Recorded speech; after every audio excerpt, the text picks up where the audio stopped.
বিসমিল্লাহির রহমানির রহিম। আসসালামু আলাইকুম। নীতি সহজন্য সমাহারে আপনাদের সবাইকে স্বাগতম জানিয়ে আজকে আবারও চলে আসলাম ভীষণ মজার একটি রেসিপি নিয়ে। সেটি হলো কাতলা মাছের কালিয়া রেসিপি। অনেকেই কিন্তু এই রেসিপিটি তৈরি করতে পারেন। তো আমি যেভাবে বাড়িতে তৈরি করি এবং আমার কাছে খেতে ভীষণই ভালো লাগে, সেই রেসিপিটি আপনাদের সাথে শেয়ার করেছি।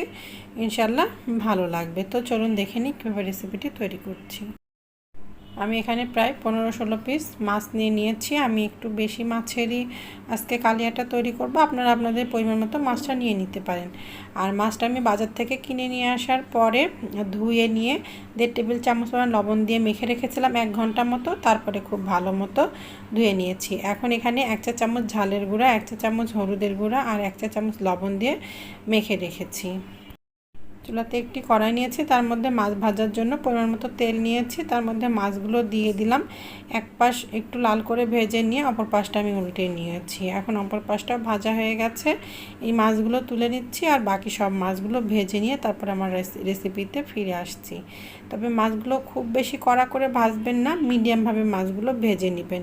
খুব বেশি কড়া করে মাছগুলো ভাজলে মাছগুলো শক্ত হয়ে যাবে, খেতে ভালো লাগবে না। তো সব মাছগুলো ভাজা হয়ে গেছে। আর এখানে আমি কিছুটা পেঁয়াজ কুচি করা নিয়েছি। আসলে কুচি করা না, ভাজি কাটা গ্রেটার দিয়ে আমি গ্রেট করে নিয়েছি। অর্ধেকটা পেঁয়াজ আমি এই ছোট ছিদ্র দিয়ে গ্রেট করে নিয়েছি আর বাকি অর্ধেকটা পেঁয়াজ আমি এই বড় ছিদ্র দিয়ে গ্রেট করে নিয়েছি। আপনারা যা পেঁয়াজ নেবেন সম্পূর্ণ পেঁয়াজের অর্ধেকটা ছোট ছিদ্র দিয়ে গ্রেট করে নেবেন আর অর্ধেকটা বড় ছিদ্র দিয়ে গ্রেট করে নেবেন, যদি ভাজি কাটা গ্রেটার দিয়ে গ্রেট করে নেন। তো এখানে আমার 1 কাপ পরিমাণ পেঁয়াজ গ্রেট করা হয়েছে। আমি আসলে পেঁয়াজটা বেটে নিই নাই, এই জন্য এভাবে করে নিয়েছি। আপনারা যদি পেঁয়াজ বাটাটা ব্যবহার করেন তাহলে এভাবে গ্রেট করে নিতে হবে না। বাটা পেঁয়াজ নেবেন 1/2 কাপ পরিমাণ আর পেঁয়াজ কুচিটা নেবেন 1/2 কাপ পরিমাণ। আর এখানে আমি নিয়ে নিয়েছি 3টি লবঙ্গ, 4টি এলাচ, নিয়ে নিয়েছি 1টি তেজপাতা, 2টা শুকনা মরিচ, নিয়ে নিয়েছি 1টি দারচিনি আর 1/2 চা চামচ পরিমাণ আস্ত জিরা। এগুলো আমি তেলের ওপরে ফোড়ন দিব। তো এখানে আমি চুলাতে একটি কড়াই নিয়েছি, তার মধ্যে আমি 1/2 কাপ পরিমাণ তেল দিয়ে দিলাম। এখন তেলটা হালকা গরম হয়ে গেছে, এর মধ্যে আমি সেই আস্ত গরম মশলাগুলো সব দিয়ে দিলাম। দিয়ে 1 মিনিট মতো আমি ভেজে নিচ্ছি। চুলার জালটা রয়েছে মিডিয়াম লো হিটে। তো প্রায় 1 মিনিট মতো ভাজা হয়ে গেছে। এখন এর মধ্যে আমি দিয়ে দিব যে পেঁয়াজগুলো আমি আগের থেকে গ্রেট করে রেখেছিলাম সেই পেঁয়াজটা। আপনারা যদি পেঁয়াজ বাটা আর পেঁয়াজ কুচিটা ব্যবহার করেন তাহলে এই তেলের মধ্যে আগে পেঁয়াজ কুচিটা দিবেন, দিয়ে 1 মিনিট মতো নাড়াচাড়া করে নিয়ে তার মধ্যে পেঁয়াজ বাটাটা ঢেলে দিবেন। তো এখন খুব ভালো মতো তেলের মধ্যে এটি আমি নাড়াচাড়া করে নিচ্ছি আর একটু ব্রাউন কালার করে ভেজে নিচ্ছি। তো দেখেন সুন্দর বাদামি রং করে ভেজে নিয়েছি। পেঁয়াজ কুচি বা পেঁয়াজ বাটা দিলেও কিন্তু এভাবে আপনারা হালকা বাদামি রং করে ভেজে নেবেন। এখন চুলার জালটা মিডিয়াম লোতে করে দিয়েছি। দিয়ে এর মধ্যে দিয়ে দিব 2.5 চা চামচ পরিমাণ ঝালের গুঁড়া, 1.5 চা চামচ পরিমাণ হলুদের গুঁড়া, 1 চা চামচ পরিমাণ ধনিয়া গুঁড়া, 1/2 চা চামচ পরিমাণ জিরা আর 1/2 টেবিল চামচ পরিমাণ লবণ। যদি লবণ আমার পরে লাগে তো আপনাদেরকে বলে নিব, বা আপনারা আপনাদের স্বাদ অনুযায়ী লবণটা কম বেশি করে নিতে পারেন। ঝাল লবণ সব কিছুই আপনারা আপনাদের মুখের স্বাদ অনুযায়ী কম বেশি করে নিয়ে নেবেন। এখন এর মধ্যে সব গুঁড়া মশলাগুলো দিয়ে দিলাম। আর চুলার জালটা কিন্তু রয়েছে মিডিয়াম লো হিটে, নতুবা কিন্তু গুঁড়া মশলাগুলো পুড়ে যাবে। অবশ্যই গুঁড়া মশলাগুলো দেওয়ার সময় চুলার জালটা লো হিটে বা মিডিয়াম লো হিটে করে দিবেন। আর এখানে আমি নিয়ে নিয়েছি 2 টেবিল চামচ পরিমাণ আদা রসুন বাটা। আমার আদা রসুন বাটাটা কিন্তু একটু বেশি পাতলা করে বাটি, এই জন্য 2 টেবিল চামচ নিয়েছি। আপনাদেরটা যদি একটু ঘন হয় তাহলে আপনারা 1 টেবিল চামচ পরিমাণও নিতে পারেন। এখন এই আদা রসুন বাটাটাও এর মধ্যে দিয়ে দিলাম, দিয়ে একটু নাড়াচাড়া করে মিশিয়ে নিচ্ছি। আর এখানে আমি নিয়ে নিয়েছি 2টা টমেটো। আমি 1/4 কাপ পানি দিয়ে ব্লেন্ডারে ব্লেন্ড করে নিয়েছিলাম, সেটা এখানে প্রায় 1/2 কাপ পরিমাণ হয়েছে। এখন এই টমেটো পিউরিটা দিয়েও খুব ভালো মতো আমি নাড়াচাড়া করে মিশিয়ে নিচ্ছি। এখন এর মধ্যে আমি দিয়ে দিব টক দই 2 টেবিল চামচ পরিমাণ। তবে যদি আপনারা কেউ টক দইটা না দিতে চান তাহলে বাদ দিতে পারেন, তবে কালিয়াতে টক দইটা ব্যবহার করা হয় এজন্যই আমি দিয়েছি। আর টক দইটা দেওয়ার সময় কিন্তু চুলার জালটা একেবারে লোতে করে দিবেন।